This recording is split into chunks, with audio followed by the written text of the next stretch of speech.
You're listening to Cards to the Moon, a podcast about trading cards from both a collector and investor perspective. We hope you'll stick around for the ride as we take a deep dive into the state of the hobby, share some hot takes, hopefully some useful advice, and fun stories along the way. Hey guys, welcome back to Cards to the Moon. This is episode 208, and my name is Clark from 5cardguys.com and 5cardguys on Instagram. With me, as usual, co-hosting is John, who you can also find on Instagram at TradeYouAtRecess. It's Hyung that's away for this episode, but we do have yet another special interview that we'll play for you in just a bit. Her name is Jenny Marie. I had a great conversation with her about, how she got back into the hobby, as well as her perspective on being a female in an industry that is still predominantly male, which she actually has prior experience in, having served in the United States Air Force. So that was cool. Plus, she's a prolific hobby content creator as well, with a podcast of her own and a growing social media presence. I believe by the time this airs, she'll have reached her 3,000 Instagram follower goal, and she's doing a big giveaway. So if you haven't followed her already, you can find her at Jenny Marie Sports Cards. And stay tuned for that interview. But off the top, Goldin Auctions, the recently acquired Goldin Auctions by eBay, they just launched the Goldin 100 auction featuring some very big ticket items. And part one of this Goldin 100 auction, it has 50 of those cards and collectibles on the auction block. So I just want to talk about a few of them and get your thoughts, John, on how much it's going for and whether you think it's potentially a good investment or might lead to buyer's remorse.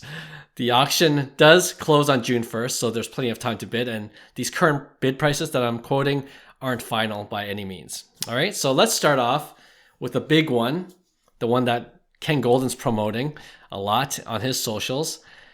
It's the MJ Michael Jordan 2003-04 Upper Deck Ultimate Collection Ultimate Logo Signature, which is a game-used logoman patch card. 1 of 1. Huge monster card. Current bid, $1.4 million, and that's $1.7 if you include the buyer's premium. Thoughts? I didn't even know a Jordan logo man existed. Wait, this has an autograph? Yeah, it has an autograph. That's that is ridiculous. On card, it looks like. I would have to assume this is the greatest Jordan card in existence. Ooh. Potentially. Yeah. Case can be made for sure. Yeah, so I think I'd have to, whoever, like these big fish that are bidding on these things. I mean, Jordan is the guy to collect. And if this is, for a lot of us, even the two of us, like first time discovering this card, it might be the first time it's been on the market since it was cracked open or discovered or whatever. So I would assume this is, and you said the auction's not over yet. It's just at 1.4? Yep. With more than a month left. Yeah. What do I know? But I have to assume this is going to be like a 2-3. I'm thinking it's like $3+ million. If I had that kind of money, and I was looking to spend millions, if not multi-million dollars on a card, this has got to be it. Like this is the one that all these big fish are going to all chase at one time. They're all going to go after it. So, like Shine 150. Yeah. I bet you that guy, he's in on this. Like these guys are going to be in on this card. So is it worth it? I think so, man. I don't know. I don't know. Even if it's 3 million, 3.2, 3.6, I have to assume it's worth it. I think this is going to be the best Jordan card in existence, right? Like logo man. I mean, I guess it's dependent on your stance of how you feel about logo man. Cards in general. If you think they're overhyped and yada yada yada, then you're not going to consider this the greatest card. I personally love them, and it's a 1 of 1. Yeah. So I would put this in the top tier of greatest Jordan cards in existence. So yeah, I would say it's worth it for whatever amount it's about to go for. Right. We're horrible at guessing final prices of super high-end auctions, right? We're off by 6 figures routinely, but it doesn't matter at these, at those prices anyway, right? But I would have to agree with you that this, if it's in the conversation of best Michael Jordan card ever, right? Then the price will ultimately justify it, because even as an investment, you're only going against other rich people, wealthy, super wealthy people. And when you're just in that demographic, the numbers can get really silly pretty quickly. I guess in that sense, it's a good investment, quote unquote investment, because it could even go higher when rich people are involved, right? It's not the 2021, 2022, the pandemic peak, so that's somewhat out of the equation. So I'm not worried about that. So yeah, it's crazy as it might sound. This could be a good investment for how much it inevitably goes for. So we'll see with that. I'm going to go on to another Michael Jordan card as the second item. It's not as much as the one-of-one game-used logoman, I should mention again, but the 1997-98 Skybox Metal Universe PMG, that was a huge thing during the pandemic, but there's another PMG and it's red, so there's a color match there. Number to 100, and it's graded BGS 8. I'm not, it probably shouldn't matter as much because it's so limited, but right now the bid is at $185,000, not including the buyer's premium. What do you think about the PMGs? Is that still a thing, or what do you think?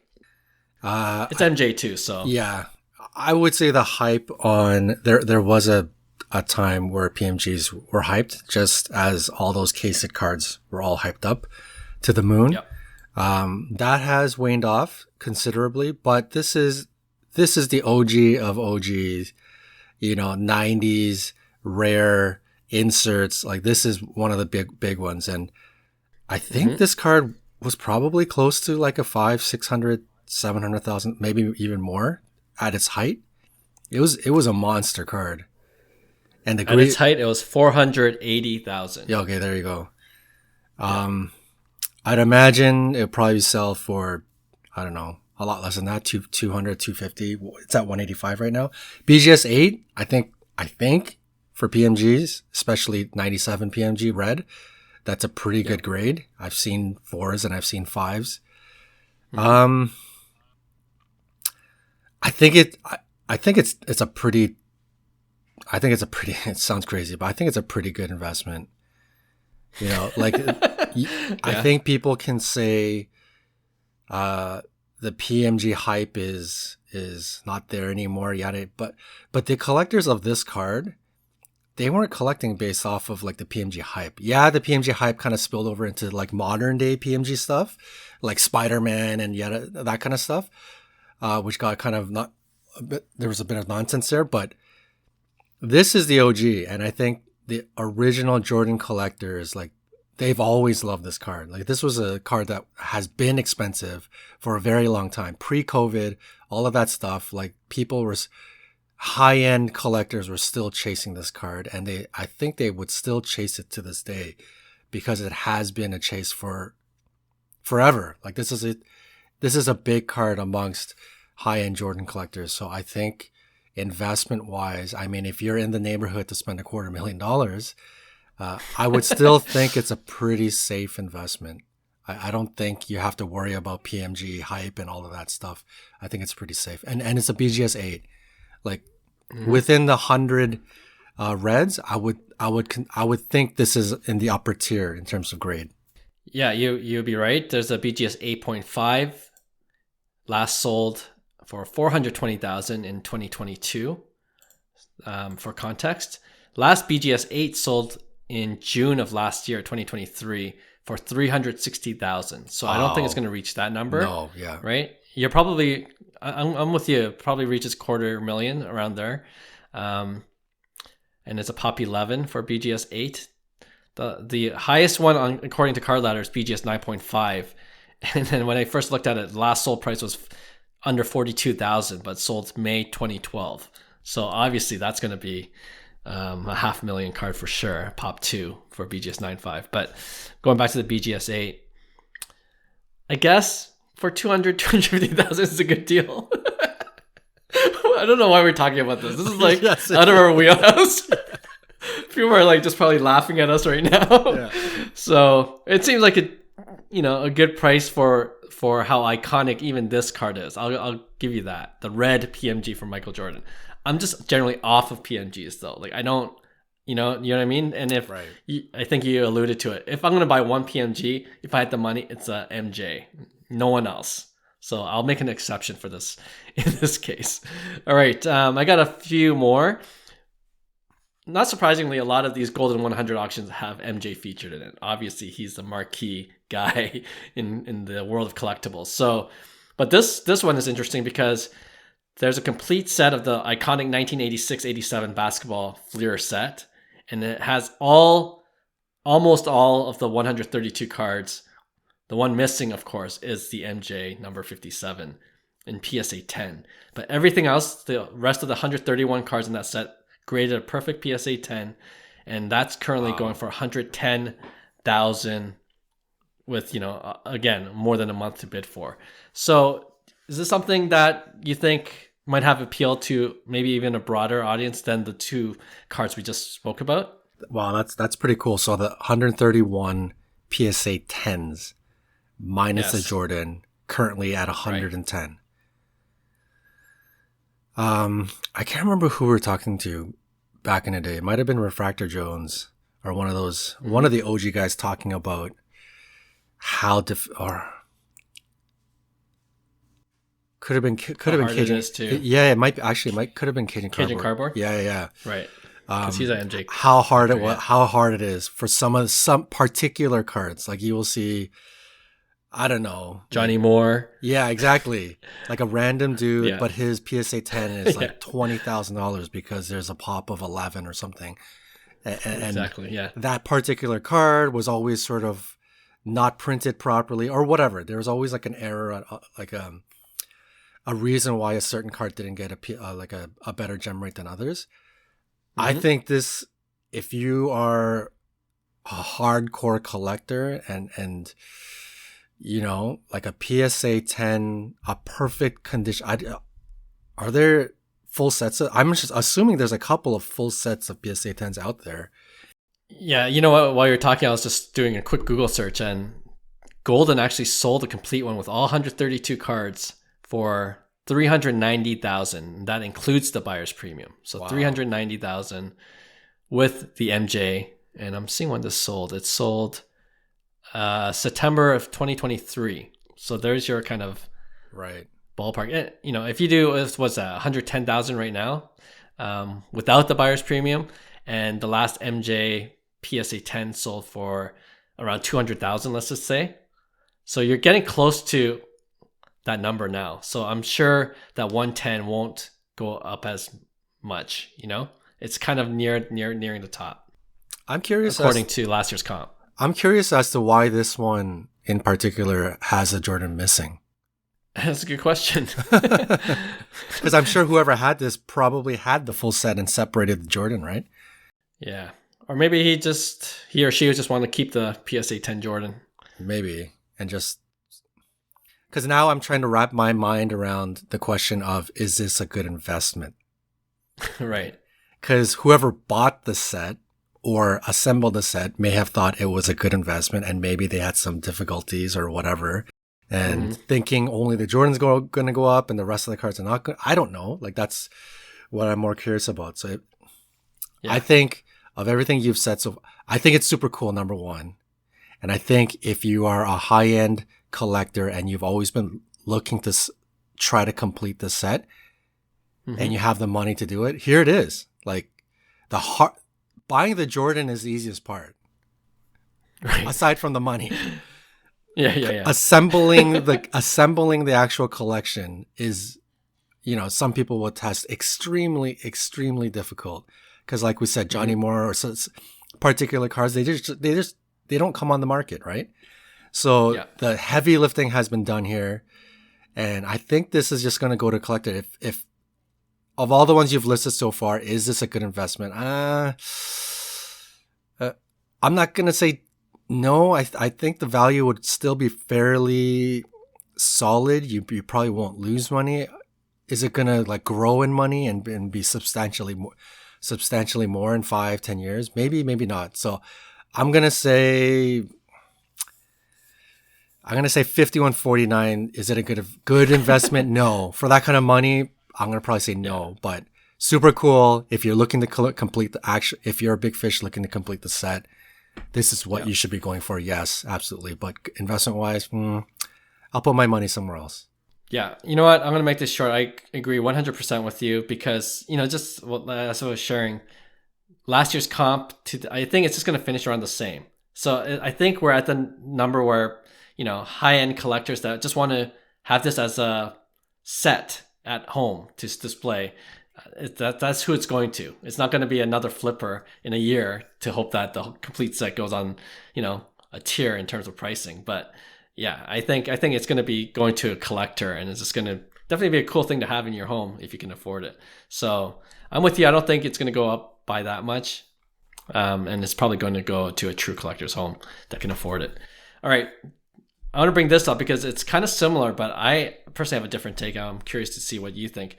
There's the 1999 Pokemon base set, first edition, all PSA 10s as well. That's up on the auction block. Currently going for $160,000 without the buyer's premium. And it has all 103, including, of course, the Charizard PSA 10, which is the big chase in that set. So this one's got it all. This is the entire set. Every card. Yes. Full set, 1990 Pokemon. Yep. How much does the Charizard alone go for? I believe the last one went for $180,000. So obviously this is going to go more than 100. It should go more than that. A lot more than 180. The only difference with this set and the other set, there are more cards in the Fleer set that are worth tens of thousands of dollars. Do you know what I mean? Like Charizard is probably I'm guessing it's the only 6-figure card in that set. Everything else is, there might be there is a few 5-figure ones too, but all the rest are like, in the thousands, I guess, low thousands. Yeah, I guess it would be you and maybe Roy that amongst our group of friends that can speak to how difficult it would be to obtaining this set outside of the Charizard, like, outside of money. The full 86 Fleer, I know from what people have said, is difficult to collect the PSA 10s. I'm just wondering the pop count on a PSA and how much work would go into this. I think it's pretty. Yeah, I think it's pretty cool. I put it in the same category as 86 Fleer. As a collector with money, I think it's super cool. I think it makes it very easy for somebody to obtain, like the full set. I think it's collectible. I think it's a decent investment, but for the money, if we're speaking general public and liquidity, again, similar to the Fleer, like you're just going for the Jordan because the Jordan is the one, if you have to go in and out, you have to sell it. Still cool, a part of the collection. You can sell it. And similar here, I think the Charizard is obviously the key. The rest of the set, as cool as it is, maybe a little bit more difficult to sell. I'd assume you'd have to put it onto the auction block like Heritage or PWCC, right. Goldin in this instance. So I'm going to say I still think it's very cool. I like it, but I would put my money somewhere else. So is it a good investment? I'm going to say no. Okay. I'm going to say it. I don't know. This is crazy now. I'm going to say it is because I was just chatting with Roy just a couple of days ago, and he was like, wow, you're deep into Pokemon now. I'm like, I don't know how I got so deep into Pokemon all of a sudden.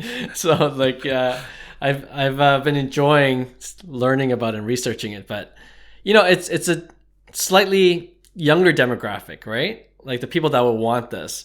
And in 10 years time, when they're our current ages, I could see someone buying it for a lot more, because all of a sudden they have more disposable income. I think it could go do what it, where sports cards was like even a few years ago, because we talked about this before, just generally speaking with Pokemon and TCG cards, it's slightly delayed in terms of the response, supply and demand, right? And, you're seeing certain peaks with TCG cards now, and they're settling down too. Like sports cards have already settled down to a much stronger degree, but I think that pattern continues. And when some of these younger hardcore Pokemon collectors get even a bit older and have more money, I could see someone going back into cards and just really bidding up this complete set when it comes onto the market. And yeah, it's a good question you ask about like how hard it is to complete the set. I have no idea. I'm only speculating, right. But those cards, unlike, I guess, somewhat differently than sports cards, you actually really play with these cards. So I'm assuming there's much more wear and tear, generally speaking, on Pokemon cards versus sports cards, where you don't play with them. So I don't know if that's also a factor to consider, and if it is, then it would be, I would assume, much more difficult to complete the set in a PSA 10. Clark, right. Clark, you're making us give our opinions on high-end cards, not only, but also Pokemon. Two separate areas where we should not be speaking into. Yeah, I'm a fish out of water right now, but at least I admit it. Okay. All right, let's end off this segment with, something we're also not an expert in, but fun to talk about anyways. Vintage cards. High-end vintage cards. 1933 Babe Ruth Goudey, PSA 8, currently at $100,000 without the buyer's premium. Do you think this is the safest bet, vintage cards at this price point? Do we know the last sale of a PSA 8? And I would assume PSA 8 is an incredible grade for this card. Right, especially for a vintage card like this, yeah. Mm-hmm. The last sale, to answer your question, according to Card Ladder, was March of this year, $240,000. Whoa. March Top of this 31. year. Okay, so that's going up. That's a comp. That's a real comp. Super relevant. Okay, so we'd have to imagine this is going to sell in that ballpark, 225 to 250. Yep, and the high, if this is accurate, it's what is it? 483,000 December of 2022. So it's come down. But the one thing about vintage cards is, that they're not all created equal, right? They can have the same grade, but centering adds a premium if it's really, you know what I mean? So that's, just keep that in mind as well. Like, it's not just about the grade, but the appearance, the look of the card. Centering is huge. It would add a huge premium to that PSA 8. Eye appeal. Yeah. Okay. Well, that aside, I think vintage has corrected quite a bit since it made its run, I don't know, about 18 months ago. I think we chatted about this in one of our more recent episodes. It is off-centered, but it looks crisp. PSA 8, yeah. Nice corners. I mean, if the last sale at 235 or whatever it was, if that was a nicely centered version of this, I would have to assume this one is going to go for less than that. But even in general, aside from, if we're just talking about 1933 Goudey, Babe Ruth, yeah, I think vintage made its run. I think it corrected, and right now, in terms of investment, I would take this over the set collecting in terms of investment. I think that's still, it's fun and it's solid, but I put this above the Jordan PMG, to be honest. If I have $250,000 and I'm looking to spend it on something, right.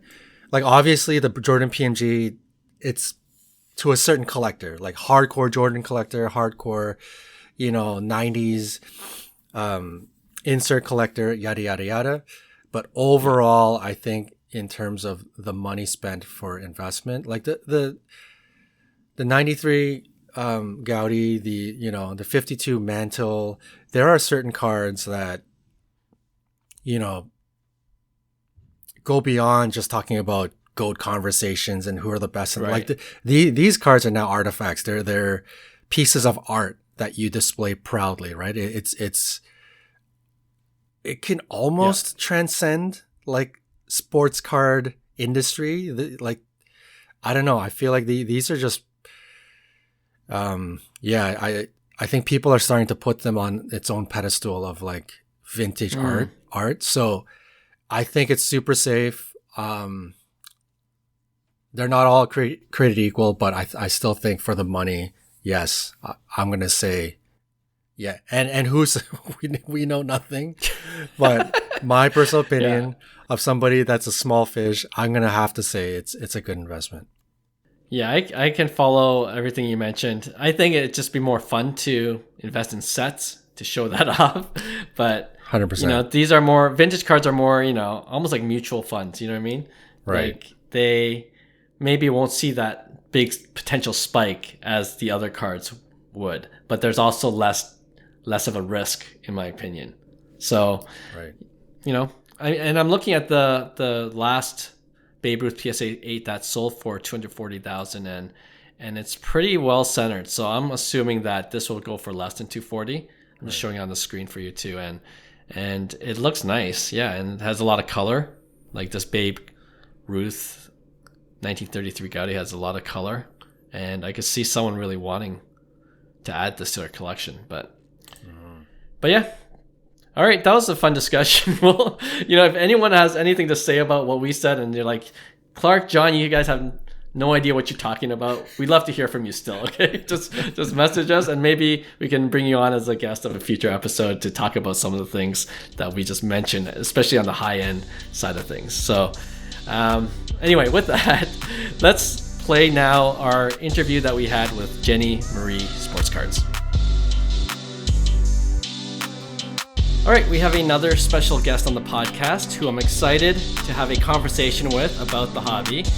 In particular, I'm looking forward to hearing about her hobby journey, which includes how she got into collecting, of course, but also why she wanted to produce hobby content on social media, which I've been personally enjoying for a little while now. And speaking of hobby content on social media, she's closing in on a pretty big milestone, which we hope this podcast will help her reach. And that's 3,000 followers on our Instagram page. So that's pretty exciting. So yeah, without further ado, Jenny Marie, welcome to the podcast. Hi, everybody. And yes, thank you for having me. This is super exciting. I'm actually doing a pretty big giveaway for my 3,000 followers. It's happened so quick. Yeah. It's crazy. Amazing. Yeah. Well, when did you actually start that account? Was it? I'm under a year right now that I've had that account up. So it's, I kind of did it the inorganic way at first. I followed a lot of people, sure. Which then of course they followed me back. And then everything after that has been very organic, just networking and all that good stuff. So that's amazing for under a year. That's great. It's fun. Yeah. And I'm sure just your journey of connecting with other hobbyists and collectors along the way, that's been fun. And we'll get into that because I always like to start from the very beginning in terms of our guest hobby journey. So I'm interested in particular, how you got into the hobby, maybe your earliest memory perhaps. And I'm also curious about whether you kept your interest in the hobby while you were serving in the United States Air Force. I read that from your Instagram bio, which, people can find you at Jenny Marie Sports Cards. So it's a quick shout out. But yeah, can you walk us through your hobby journey? Okay, of course. So from a very young age, I grew up in Wisconsin. Okay. And from a very young age, my dad used to bring home sports cards. And it was something that he and I would take the time to look through. And I was the put in the binder girl. I would slide it in the binders and didn't really understand it very much, but it was something that we shared together. And when I got a little bit older, I know I've told the story a little bit, but the police department used to actually roll through the neighborhoods and they used to hand out Milwaukee Brewer cards, which now when I think of it, how cool that probably was, Right. that they were doing things like that. But, I'd run downstairs and I'd, run down the steps and go grab the cards and take them up to my dad. And it was kind of like a thing that, was my job. And so from early on, those are my big memories, just laying on a lot of junk wax. I mean, so much junk wax. When I what I know now, like my dad didn't have any huge, bangers or anything. It was a lot of junk wax, but it was special. Then I became a teenage girl and did not follow through with the hobby. It wasn't until recently, my husband and I, during COVID, he got reintroduced to it again. You know, we were bored, we're sitting at home doing nothing, and Right. he's always watched the videos. He always watched Rolling with FD and Mojo Sports and things like that, and he Nice. got all his collection out, and he has so much stuff. Well, he started getting extremely obsessed with it, and his focus changed to sports cards, and I got seriously and completely jealous, and I was like, okay, how can I fix this situation? So Yeah. I jumped on board and put myself into the hobby again, because, you know, I already had that foundation. Yeah. So I was like, well, at least we can do it together, right? I mean, it made sense. fun, It was yeah. a no-brainer. Yeah. So then, you know, he became more where he would branch out more, and we'd go to the Dallas card show, things like that. And so we were doing all these things together. The videos made more sense to me. I wasn't just sitting there jealous and bored. I was actually involved in listening. Right. And started collecting my own things, my own PC players, and, you know, following players and becoming completely involved in these players. And that's been my journey so far. So Nice. was in it, got out, got back in, and now it's growing huge. So yes. Very similar to all the other guests that I talked to, including my own. You know, we were young collectors, and then we became teens, we became young adults, lost interest, and then COVID, or right before COVID for me, just got back into it. Nostalgia kind of pulled me in, and it's been fun ever since. Yeah, for sure. Exactly. I think what some people, you know, a lot of men will post like they're frustrated because their wives aren't involved, and you know, I think my husband appreciates that I got involved, and he's kind of the, you know, it started where I was going to be the face of it, and he was going to be more the logistics or the, you know, the smarts behind it, but I you know, now he's riding my coattails, so it's okay. That's awesome. I'm just curious, from what you shared, is your husband's collection and your collection very different? Do you guys have different tastes? Very different. He actually has a lot of vintage. I have a few vintage pieces in my collection. I post a lot of his vintage. He was very specific on making sure that he could get every single Ernie Banks Topps card. Cool. And so that was his goal every time we'd go to a card show, or, you know, we'd go on eBay. He wanted that Topps collection of Ernie Banks. And he has, you know, pretty much every Black Hall of Famer there is. And so that's his thing, you know, and mine has been a little bit more modern. You know, I've been following a lot of the players now, and I have a lot of Packer players because I've always been a Packer quarterback fan, not necessarily, of course, the team, because the quarterback's on the team, but I'm more a quarterback person. So I've always followed all the quarterbacks for Green Bay Packers. Nice. So that's my PC. And Jordan Love, my first Jordan Love card was actually his college uniform autograph card. And I got that before he was even starting. And I knew, just based on history, that he was going to be amazing. So I'm so excited for football to start. Well, it's certainly bearing out now. He's got his opportunities. Run with it. I know. I'm ready. It's amazing. All right. I don't think this is news to anyone in the hobby, but it is still largely comprised of male collectors, and that also translates to hobby content creators also being primarily male. So I know for some that could be intimidating, because you would certainly stand out more in the crowd just by being female. But on the other hand, I was thinking it could be a good thing, especially in the content creation space, where you do want to stick out in general for your voice and your views, your opinions to be heard. So I'm wondering, how has your experience been personally, both as a collector and as a hobby content creator? You know, I was a little worried about that, because obviously, just being a female, you know, I was in the military, so I kind of know the issues that being a female in a male-dominated society can cause. But honestly, it's been a great ride. Nobody's slipped into my DMs creepy. Everybody's been very respectful. I think, I mean, I've talked about this before. There are a lot of closeted female collectors, and I'm hoping that the powerful ones that are out there, those of us that are out there, give them the spirit to do it. I want them to gain that confidence and to get out there and to speak their minds and do what they need to do, because we need to be out there. It's a little harder, I think, to get the respect, because we have to look at it from a male standpoint. Someone may be thinking we're just a pretty face and we don't have the knowledge.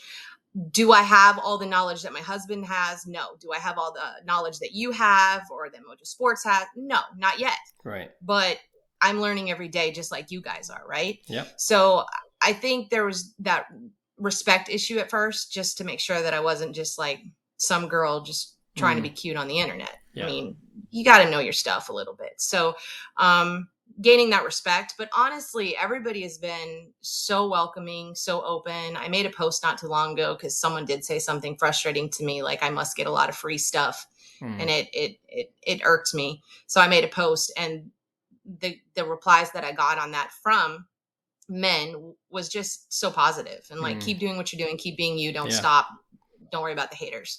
So, I mean, 99.9% of this entire journey so far has been super positive and wonderful. Everybody's been very welcoming. Amazing. Yeah, that's great to hear, because I certainly appreciate the content you put out, and it's refreshing in a way too, because sometimes, the same kind of talking heads look alike, and it sounds alike, and diversity of voices and opinions is always a good thing, in my opinion. I try to be different, throwing in, I mean, I know a couple of the guys throw in like an animal or something, but I try to like rose bush and random things that are just girly and something that I would take a photo of. And, I try to change it up all the time. So I'm glad you noticed that and see it's a little different. Yeah, it's all good for sure. I think I took a picture today at Taco Tuesday with my tacos. So, nice, yeah. I took a card with me and made sure, I got a picture of that. I saw that. Yeah. Very nice. Yeah. All right. Well, as a fellow hobby content creator, and I want to shout out your podcast as well right now. It's called the Every Other Week Cardboard Show. I love the name. Yes. Thank you. That you co-host with Samuel Evans, who we actually had on as a guest on this pod before, I think last year, and he was great. And Roland with FD, I follow him on Instagram, so I'm familiar with all his memes and posts, which have been pretty funny. Full of knowledge. Yes, for sure. Well, as hobby content creators, we all have no shortage of things to talk about on any given week, because there's a lot going on in the hobby, right? And one of the more recent announcements is that Fanatics Fest will be taking place this August, just a few weeks after the National. We just talked about it on our pod, but I was wondering if you had any thoughts on these two big events, what it could mean for the hobby. And second, are you planning on attending either of them? I want to attend one or the other. Yeah. I think it's a concern having them both at this, it's like, it's close. Yeah. I was really big on the National, but then I start looking at the whole lineup for Fanatics Fest, and it looks so good. It looks so fun. So I don't know. I think the competition is healthy. I think if, you can swing both and try to do a little bit of each, should be fun. But I mean, I don't know if that's going to happen necessarily. So I don't know. Fanatics Fest is starting to pull away a little bit in my heart. Like, I'm thinking that might be the one I want to do, but I've never been to a National. So same. Yeah. So that was one of my goals. So I don't know. That's so funny, because we're exactly in the same boat, because at the beginning of this year, I think our first podcast episode of 2024, I made this big announcement that I was going to go to the National for the first time this year. And it was true all the way up to last week, where it's like, exactly. Just like you were mentioning it. Like, I mean, the lineup, it just looks so amazing. Different. And I think the way they're structuring it, and it's like, piece of steak dangling in front of you. I don't know. It's hard. I mean, I'm excited for the National to come back to Chicago. So, I just may have to wait till next year. Chicago, right? Yep. And go to Fanatics. I think we're thinking the exact same thing. Yeah. I've talked to a couple other friends in the hobby, like local guys here in Toronto, and they're saying yeah, you might want to skip out on Cleveland and wait till Chicago because it's a better show in their opinion. And then Fanatics Right. Fest looks pretty awesome to them and to us. So I think we have our seriously, answer. and how many people are going to be able to like travel that much for both? And Yes, I'm just, right. I am worried for the national this year. I am. Yeah, it'll be Because interesting. that was a huge bomb drop there. I think so too. Yeah, we'll see what happens. All right, I wanted to ask about another show that's more local to you, which is, you already mentioned it, the Dallas Card Show. To me, it's amazing because, as a more local or regional show, like in the Dallas area, I always hear collectors from across the country attending this show. And Yes. if our listeners didn't know, you're currently living in the great state of Texas. Is that correct? Yeah, I'm in the Austin area. Okay. And I know you've been to the show yourself. So can you tell us about what makes the Dallas Card Show special? Okay, I've never been to the National. So obviously the National's huge, right? Mm-hmm. But the Dallas Card Show is huge for me. Okay. You're talking about, you have the great room, the giant arena area where all the tables are set up. But then there are so many other rooms, like little hidden rooms everywhere.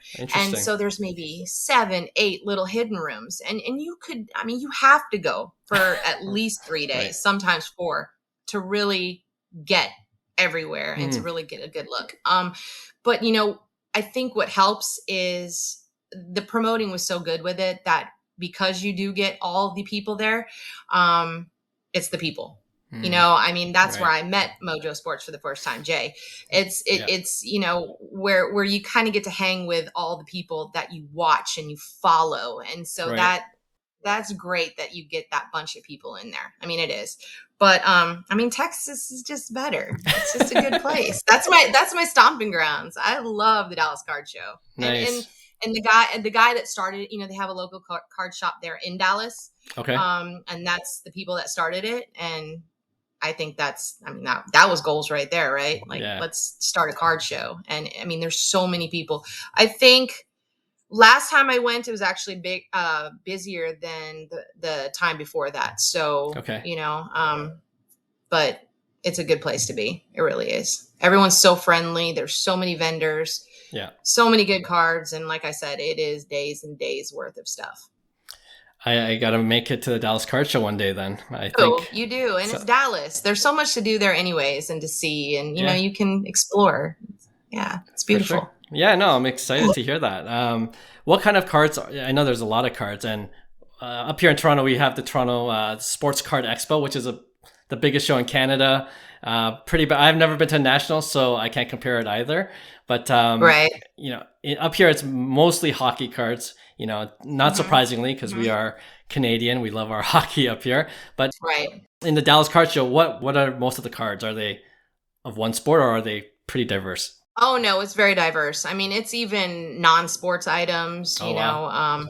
A lot of like movie stars and things like that. So it basically hits everybody because, you've got your TCG cards and you've got your football and there was so much vintage. And that was, up my husband's alley. So much beautiful vintage cards that you just look at and go, yeah, I can't afford that because it's like ridiculous, but really neat to look at and so cool to explore. So no, it hits everything. Yeah. And I just recently went to a card show in Austin and it was much smaller. And I can tell you, based on my experience, obviously I love the Dallas Card Show, but having that smaller venue also, it kind of, it didn't stress me out as much because sometimes things can be overwhelming when they're so big. I was able to actually relax a little bit and sit down and go through dollar boxes, which I never really felt comfortable doing at the Dallas Card Show. And I know that sounds weird, but I think it's because the Dallas Card Show is so big and there's so many people. Right. Sure. I just hated stopping and being in the way. But at the Austin Card Show, I pulled up a chair, I sat down for a couple hours, and I went through dollar boxes and I found so many good things in those dollar boxes that were gradable. Just amazing cards. Yeah. So it was totally worth it. So when you're looking at big and little, sometimes little also has its advantages, right? Definitely. Yeah. Pros and cons for sure. Mm-hmm. Mm-hmm. Yeah. Cool. Yeah, I love hearing about other shows, and I'm so curious because, we're so limited up here, but Right. I'm looking forward to visiting more shows, definitely this year. So yeah. Yeah. I have one more question before we get into the rapid fire question segment that we love to do with all our guests. But Mhm. just staying on the topic of you being in Texas, there's a few big names in sports and in sports cards that you have the pleasure of rooting for. Anyone that's a fan from Texas. So I want to ask you, what is the hype like for the following players in Texas? All right. Okay. I just have a short list of three. Victor Wembanyama of the San Antonio Spurs, obviously huge name in anywhere you live, but Yes. I want to know what it's like in Texas. Is the hype unreal, or what's it like? Yeah, it really is. It really is. The support for Victor is great. I mean, unfortunately, he doesn't have his team really behind him very Right. much. I've been saying he's going to be Rookie of the Year since the beginning. Mm-hmm. I don't think he'll get Defensive Player of the Year just because of the whole team issue. But yeah, he is amazing. People are definitely behind him here. Yep. Okay. Wemby. All right. The other guy, I want to show you a card. This is my prized possession right now. It's Luka Doncic of the Dallas Mavericks rookie auto that I have right here. I love it. Luka. You know, people are for Luka, but I'm just not a big Luka person. Wow. I mean, Okay. he's fun to watch sometimes, Yeah. but That's I okay. just don't see the fire in him like some other players. It's just my opinion. But yes, there people definitely do like Luka here. Yes. Okay. All right. Well, we're going to see him in the playoffs soon enough, so that's going I to be exciting know. for me. Yeah. All right. Lastly, I'm going to pivot a little bit to football, and Mhm. I believe you won Rookie of the Year last year, CJ Stroud of the Houston Texans. I was just watching a show on him a couple minutes ago. He is I'm a Jordan Love fan, so it's very Right. difficult. But CJ Stroud is a great guy. People do support him here. He's just got such a kind heart, a good Mm-hmm. soul, and I think he's got a great career in front of him. I really do. But he's fun to watch. And I said I was just watching something more personal about him, and he's just a really good guy. So, Yeah. he deserves the hype. He does. I love to hear that. Yeah. Every interview, I agree with you. Every interview I see him in, seems really Hmm. down to earth, level headed He's been through a lot, in his personal life. But Okay. he's a beautiful soul. Yeah. Amazing. Yeah. Glad to hear all those players doing well. and I know just even this past year, Luka, Wemby, CJ Stroud, a lot of people looking for their cards, even up here north of the border from where you are. So I did the Wemby hunt. I definitely did the Wemby hunt. I sat here for days after days trying to pull, and I got a lot of Wembys. I actually pulled okay. purple. And I Ooh, was nice. super stoked about that. And I've been collecting the Tops Now Wembys. So there's 5 of them, and I have all 5. Well, I don't have 4 and 5 yet because they haven't been sent to me, but I have 1, 2, and 3. They're coming, right? They're beautiful cards. So yes. I am on the Wemby hype. Yes. Awesome. All right, we're gonna end off this interview with our rapid fire questions, and I always like to ask this one first. What's your favorite PC card at the moment? I think my favorite PC card, and I can't even tell you what year it is, and that makes me such a girl right now. But the shirtless Bo Jackson? Yeah. What year is that? I don't even know either. Always been my favorite. Nice. It's always been I had that poster when I was a little girl. So when I got the card and then it graded a 10, it was like, that is my Jordan Love autos. I have my Jordan Love Rainbow. I'm starting. So my die cut. So it's hard. I can't give you one. That's okay. Sorry. That's all right. I'll allow that. Okay. I appreciate that. I saw recently that this is kind of a funny question. I saw recently that you are no longer banned from commenting on Instagram. So it's awful. I don't know how that happens, but what was the first thing you did when you got out of Instagram commenting jail? Started commenting on all my friends' posts. Like I don't know why. Listen, I wasn't banned from stories. Right. Like commenting on people's stories. I wasn't banned. Basically, someone told me that I was probably a robot. Like Instagram thought because of maybe political stuff or campaigning that there's robots out there, and that I was one. So I am very big on showing my people love, and I guess I did it too much and I got grounded. And so Come on, Instagram. It's like a 10-day suspension. It was ridiculous. Like, why? That's yeah, I've never heard that. I went and commented. Yes. Okay. All right. We have a weekly segment on our podcast called Pick One. So if I could ask you to just participate, which would you pick? And I was going to pick a couple quarterbacks, but now that I know a little bit more about you, I think I'm going to pivot and choose these two instead. Jordan Love, which totally makes sense. I was going to ask you why you're such a Jordan Love fan, but you being from Wisconsin, that explains it. Or Aaron Rodgers. Oh, that's not fair. Okay. I got to say the OG, Aaron Rodgers. There you go. I mean, I am wearing 12 right now. Right. Listen, I have faith in Jordan Love. I see so many similarities with him and Aaron. I mean, obviously I saw similarities between Aaron Rodgers and Brett Favre, right? Yep. And since they all are under each other, but I'm excited to watch Jordan Love, but I'm so ready for Aaron Rodgers to be back and healthy. And I know he's not playing for the Packers, but I want nothing but good things from him to end. That was a terrible, terrible, terrible day. And so I hope he has a great season, and I hope he is strong and powerful. And when he does decide to retire, at least it's on a good note, right? Yes, so, I agree. Yeah, OG Aaron Rodgers for sure. All right, cool. Yeah, I was gonna initially ask you CJ Stroud or Jordan Love, but then that would be too easy, right? So yeah, you made it hard. All right. The last question on our rapid fire, we always ask our guests something a little bit more Canadian centric, because we are all from Canada. The host of this podcast. So, and I saw on your Instagram you had some Toronto Blue Jays cards posted.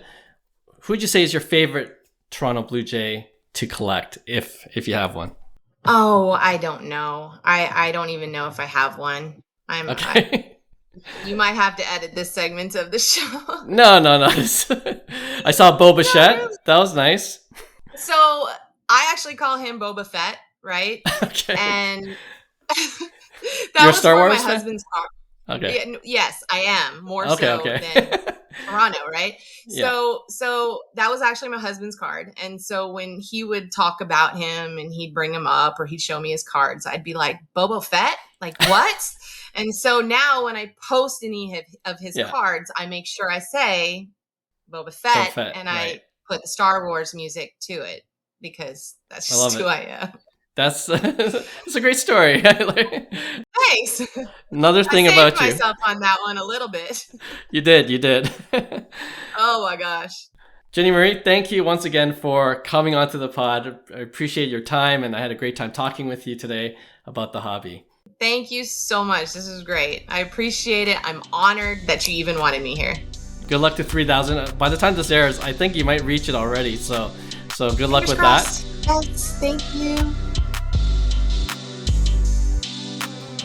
All right, thanks, Jenny Marie. We appreciate your time as always, and it was a great time chatting with you about sports cards, and we hope to have you back on the podcast soon. Okay, let's end off this show with our regular weekly segment we call Pick One. And this is when both of us will choose two cards, and then we debate which one we would rather invest in. So Hyung's not here, who usually starts things off, but John, do you have one to present? I do. So I mentioned a long time ago, and some listeners may not have heard because it was quite a while ago. But we're talking about. I mean, we talk about Ohtani all the time, right? Who doesn't? And we're talking about how we feel Ohtani investment-wise for the following year. And, you're a little bit more skittish because he doesn't have the pitching element to his game. And I had mentioned maybe this year for baseball will be a time where we see older hobby darlings come back into the limelight because Ohtani might take a bit of a step back from the limelight. Like last year, I think he took all the market cap away from all sports cards. Like he took it all, right? He took the limelight, not just in baseball, but like across all of the sports card industry. So what I thought of is an old hobby darling that we like to talk about, Soto. We're gonna put Soto for this year investment wise. Soto versus Ohtani. Who would you rather investment for this season? They're both off to a hot start.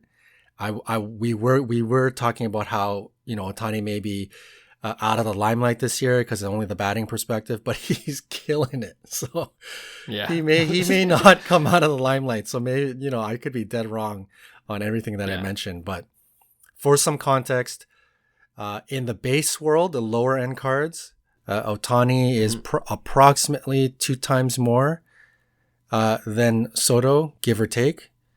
So, like $100 Soto card, the equivalent Ohtani card will be $200. And then in the high end space, you could see 3 times more, 4 times more, 5 times more than Soto.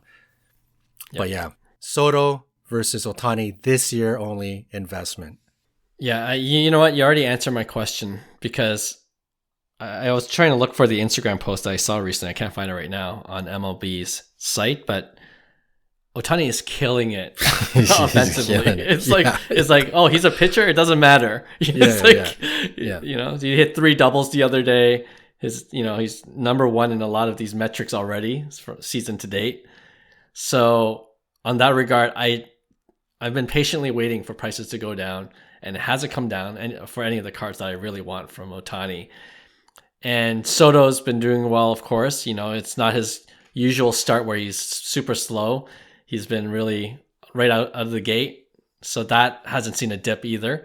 But if I'm doing single season only, you're buying really high on Shohei. You're buying normal high, if that's a thing, on Soto. Mm-hmm. So I'm going to go with Soto because I believe that's the best chance of, if you wanted to flip within a year, you're getting his card at a better value. So Soto for me, although I desperately want a Shohei in my collection, but it doesn't seem like it's going to happen this year. Me too. Yeah, me too.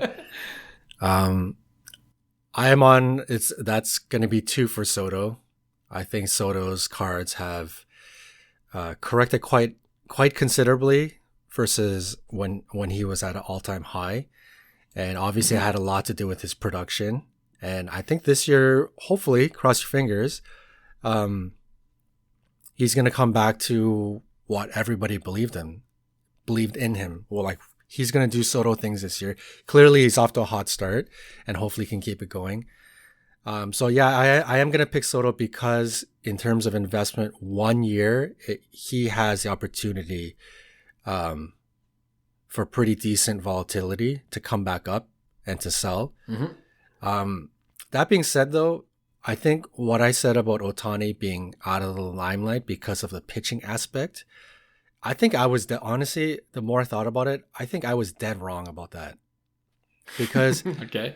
The batting component to Ohtani, being a part of the home run chase, all of that jazz, that's like 95% of Ohtani. And I think the fact that, whether he was amazing at pitching, the fact that he proved that he's amazing at pitching as well, and he's an absolute unicorn. Right. He's proven that already. So it's there and it's done. But his pitching element, like being able to pitch, doing really well, I don't think it's going to move the needle for Ohtani. It's just the fact that he proved that he can be an amazing pitcher, and whether he's injured on the pitching aspect, he already proved it. Like, everyone knows he's a unicorn, and now let's see him be a part of the home run race. That's what's going to move the needle. So I think it's going to suck for us because we want to get into Ohtani, and I don't think it's going to go down. Like, I don't think. Yeah. I don't think the pitching element of him being injured is going to really, when I think about it, I don't think it's going to affect his value at all anymore because he's already proven he can pitch, and that's it. Yeah. He's the unicorn, and that's it. And it lets him be Excellent a part point. of, so yeah, the more I thought about it, I'm like, yeah, I think I was dead wrong about that. I think Ohtani he's established himself as a unicorn. As long as he doesn't get injured, completely injured, he's good to go. That's an excellent point. I didn't think about that, but I agree with you 100%. And it makes me even more sad because I'll never get an Ohtani card now at this point. We can cry together. But yeah, well said. He could come back as a reliever. It doesn't matter. You know what I mean? That would just add to the legacy of Shohei Ohtani. Yeah. And so... all right, we're buying Soto cards at the expo tomorrow, I guess, if we find a good deal. Okay, we'll end off with my pick 1, and this is more of a fun one. I don't have a specific card in mind either, but I want to see if it's I want to see what you think. Okay, triple auto. I saw a tweet the other day, and you know, it's one of those tweets like, which of these 3 autos would you remove? And it's always like 3 GOAT players, you know. Right. But I'm gonna take it a half step further. Which triple auto card would you rather have? Okay, first one: Michael Jordan, Kobe Bryant, Julius Erving. There's actually a card with those 3 autos. Okay, so MJ, Kobe, Dr. J. The other card, Michael Jordan. All right, so there's a wash between that card and the other one. LeBron James, Carmelo Anthony.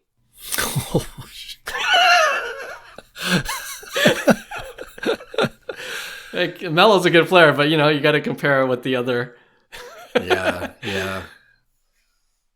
So essentially, Kobe Bryant and Dr. J versus LeBron and Carmelo. Yeah. Which one? Oh man, you're gonna help me look like more of a LeBron hater because clearly I'm gonna choose the Kobe side. Wow. Yeah. Oh man. Okay. But you know. Okay, I'll say this. It's not to knock on LeBron. I think his legacy is being built, but LeBron, he's clearly polarizing to a lot of people, especially to some of the older heads, right? He rubs people the wrong way, yada, yada, yada. We all have our reasons why we like or dislike LeBron, but it seems very, very clear. It's not like, oh yeah, there's a lot of people who don't like him. There's a lot of people who really like him. And to be honest, Kobe was very similar to that until he passed away. Well, I think once he passed away, it just kind of cemented him as, like into like immortal status of basketball heroes, right? So the hate for him kind of went away, and we just see him as this sort of like immortal figure. And so it really comes down to, for me, I think because LeBron is polarizing, it could still create some, I don't know, some positive or not positive in terms of his sports card collecting world. And then you have Carmelo, who's, I guess you could consider him top 50. And then Dr. J, on the other hand, he's already cemented himself as, you know, one of the greats, viewed in popular light. So I think in terms of investment, solidifying investment, I think that Michael Jordan, Kobe, Dr. J side, I would choose that side. And it strictly has nothing to do with being a LeBron hater. It's just, I think safety and investment, that side seems better than, because Carmelo also is, you know, I think Carmelo was in a similar, he was kind of like a Kobe light. He was also kind of polarizing, right? Right. Yeah. But people like him more now. They do, for sure. For sure, they view him better now. So, I don't know. And LeBron, you know, eventually retiring could spike this card. So maybe the LeBron side has a better opportunity. So I get that too. So, but I'm going to go with the Kobe, Dr. J, Jordan side. Yeah. All right. You kind of already alluded to it right at the end there. I think once LeBron retires, he could be also one of those guys because he'll be in the limelight still. He's not going to disappear. And I think people will gain an appreciation more for LeBron and even his playing days. You know, even people that hate him now, I'm pretty sure, you know, to a much, much, much, much lesser extent, JJ Redick, same thing. He was polarizing to a lot of people, and everyone loves JJ Redick now. You know, the podcast he's on, everyone appreciates his insights. Speaking of which, he's got a podcast with LeBron too, you know, and just building his own brand. LeBron's going to do that a million times more just because he's such a bigger name. So I think LeBron, you know, yes, he's very polarizing, but once he retires, I think he'll be kind of like Carmelo. We just talked about it. People are beginning to like him. You know, he's more likable, I guess, off the court. And so that being said, I'm pulling a John. I'm choosing MJ, Kobe, and Dr. J because I just think that is a safer investment. And all those players on that side have cemented their legacy. And yeah, so truthfully, it really truthfully, it's not even LeBron that's in question. It really comes down to the third person, Carmelo. right. Yeah. Like if it was LeBron, Jordan, and like Tim Duncan, it's no, like I'm picking that side, you know, like it's really Carmelo that I think, and no, you know, I'm not trying to disrespect Carmelo, but I think he's the one that really brings, and you know, it's similar to the other side, like Dr. J, no disrespect to him, but Dr. J is the one that is kind of bringing down the appeal of the Jordan Kobe, right? Like I think if you put up the triple auto of Dr. J, Kobe, MJ versus a dual auto of MJ, Kobe, I bet you the Kobe MJ obviously is going to win over the triple, right? So it's Dr. J that's bringing down the card, and it's also in this instance Carmelo bringing down the card. So it comes down to that third person. I view Dr. J higher than Carmelo, so that kind of breaks the tiebreaker. Good point. You know what? That makes me want to put a poll up on my Instagram: the dual auto versus the triple of Dr. J. So we'll see what people say. That's an interesting one for sure. All right, another great conversation and another great episode. We hope you guys enjoyed it, and we'll have a brand new episode for you next week. Talk to you then. Bye. Hey, thanks for listening to Cards to the Moon. We'd really appreciate you subscribing to our podcast wherever you listen to your podcasts. And you can also connect with each of us on Instagram at 5cardguys, or you can follow Hyung at Integrity Sports Cards, or John at TradeU at Recess. You can also check us out at 5cardguys.com. Thanks again, and hope to connect soon.